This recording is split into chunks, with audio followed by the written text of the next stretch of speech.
Alt. 10 at hazır. Beyaz bayrak kaldırıldı.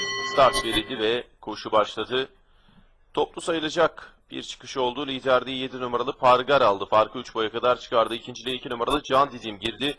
Üçüncülükte iç kulvara yakın 4 numaralı Gürden var. Dışında 1 numaralı Beykonağı. Daha sonra dışta 3 numaralı Dağ lideri 1200 geçildi. Bunların dışında Kılınçlar. Aralarda 8 numaralı Temizoğlu. En dışta 9 numaralı Doğan Zeyno. 3 boy kadar geride. Son sırada 5 numaralı İrfan Bey var. Bu sırayla 1000 metre start yeri geçildi. 7 numaralı Pargar farkı 4 boya kadar çıkardı. 2 numaralı Can Didim ve 4 numaralı Gürden ikilisi takipte. Gürden'in 3 boy kadar gerisinden 4.lüğe 9 numaralı Doğan Zeyno sokuldu. Yanında 3 numaralı Dağ lideri. Bariyer dibinde 1 numaralı Beykonağı var. Son 800 geçildi. Beykonağı'nın 2 boy kadar gerisinde 10 numaralı Virgül Can, dışında 8 numaralı Temizoğlu.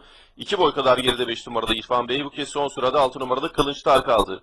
Son 600'ü uzak farkla önde geçti 7 numaralı Pargar, 2 numaralı Can Didim ve 4 numaralı Gürden ikilisi takipte. Gürden'in 4 boy kadar gerisinde 1 numaralı Beykonağı, daha sonra bariyer dibinden önlere doğru 5 numaralı İrfan Bey geliyor. Bu sırayla Safkanlar düzlüğe çıktı. 7 numaralı Pargar düzlüğe de 5-6 boy farklı önde çıktı. 4 numaralı Gürden yine ikincilikte.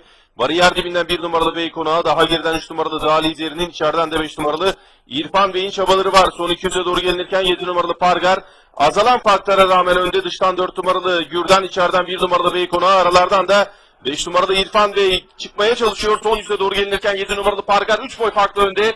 Dıştan 4 numaralı Gürden, içeriden de 5 numaralı İrfan Bey geliyor. Son 50'de dışarıdan 4 numaralı Gürden, içeriden de İrfan Bey geliyor. Gürden önde, içeriden İrfan Bey geliyor. 2 safran fotoda buluşuyor. 7 numaralı Pargar 3. 1 numaralı Beykonağı da 4. oldu. 5 numaralı İrfan Bey mi yoksa 4 numaralı Gürden mi kazandı? Birazdan fotoda göreceğiz.